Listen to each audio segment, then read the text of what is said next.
पिछली बार आपको ग्लोब्यूल की ग्लोब्यूल की संरचना और उसके परिवर्धन के बारे में बताया।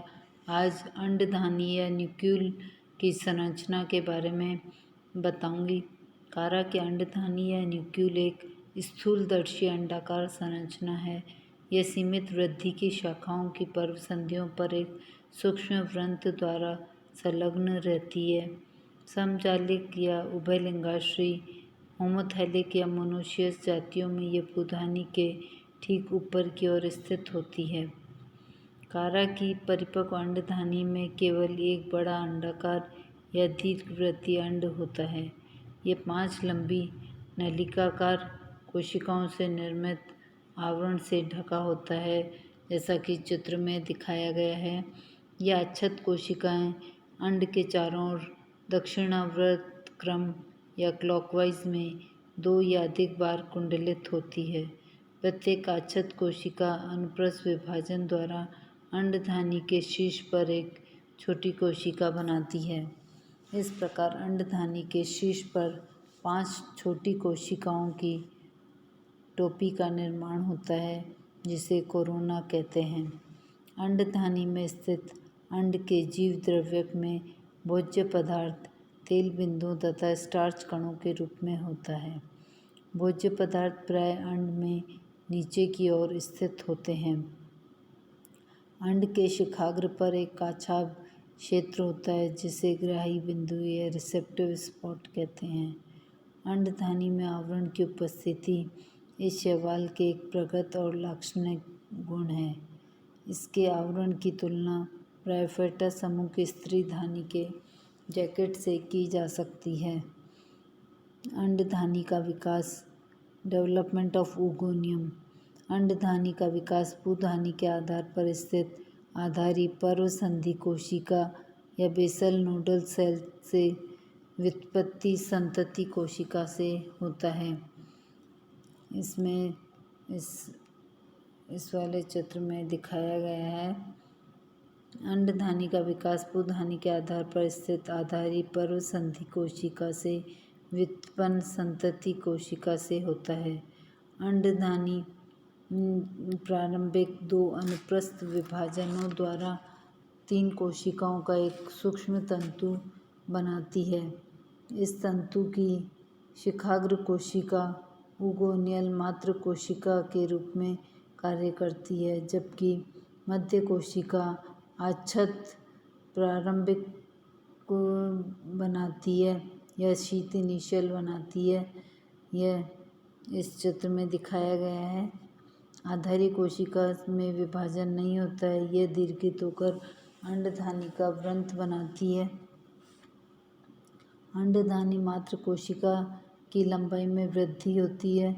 इसके अनुप्रस्थ विभाजन से एक आधारी व छोटी वृत्त कोशिका या स्टॉक सेल तथा एक ऊपरी व अपेक्षाकृत बड़ी अंडधानी या ओगोनियम बनाती है। अंडधानी के आकार में पर्याप्त वृद्धि के पश्चात इसका जीवद्रव्य एक केंद्रक के अंड में रूपांतरित हो जाता है। अंड के विकास के साथ साथ अच्छत प्रारंभिक में ऊतक विभाजन होते हैं, जिसके फलस्वरूप 5 अच्छत कोशिकाएं विकसित होती हैं। प्रत्येक अच्छत कोशिका में एक अनुप्रस्थ विभाजन होता है, जिससे 5-5 कोशिकाओं की 2 परतें बनती हैं। ऊपरी परत की कोशिकाओं की अधिक वृद्धि नहीं होती है। ये परिपक्व अंडधानी के शिखाग्र पर कोरोना बनाती है। निचली परत की कोशिकाएं दीर्घित होकर अंडधानी के चारों ओर एक वृक्षीय आवरण बनाती है। इन्हें नली कोशिकाएं या ट्यूब सेल्स कहते हैं। अब इनके निषेचन के बारे में। अंडधानी के परिपक्व होने पर नली कोशिकाएं कोरोना के नीचे एक दूसरे से अलग हो जाती है। इसके फलस्वरूप अंडधानी के चारों ओर 5 लंबी दरारें बन जाती हैं। लगभग इसी समय अंडधानी के शिखाग्र का भी जिलेटिनीकरण होता है। अंडधानी में उपरोक्त दरारों द्वारा पुंअणु तैरते हुए अंडधानी तक प्रवेश करते हैं।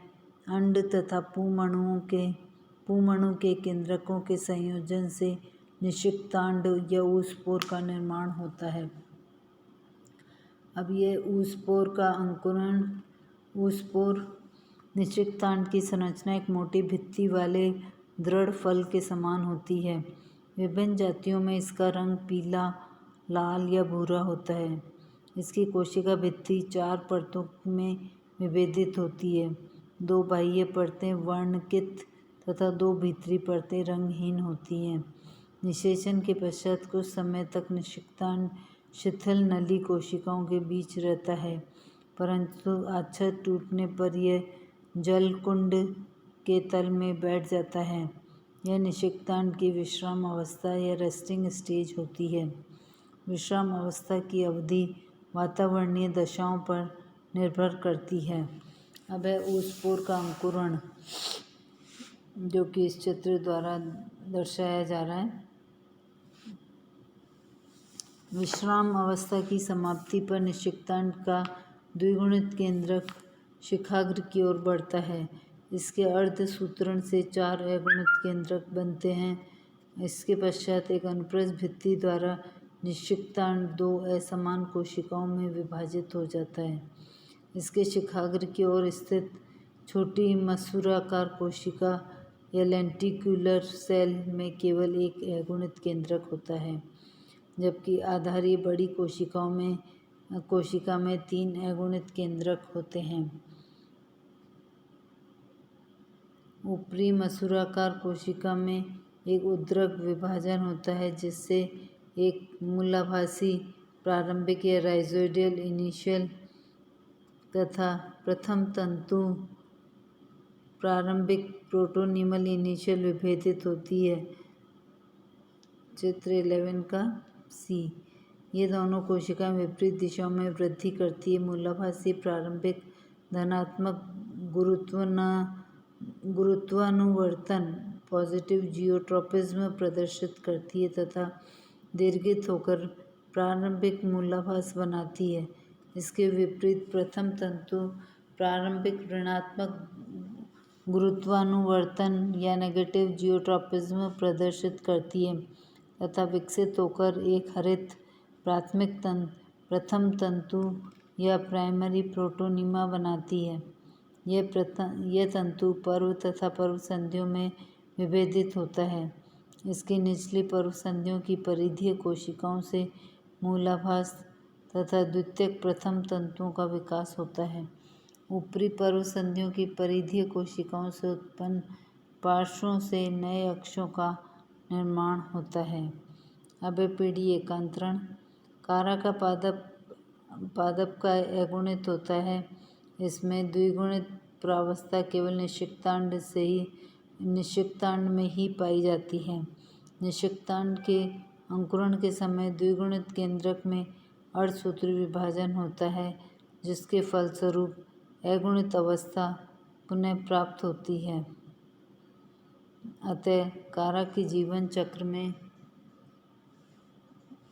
अगुणित प्रावस्था प्रधान होती है।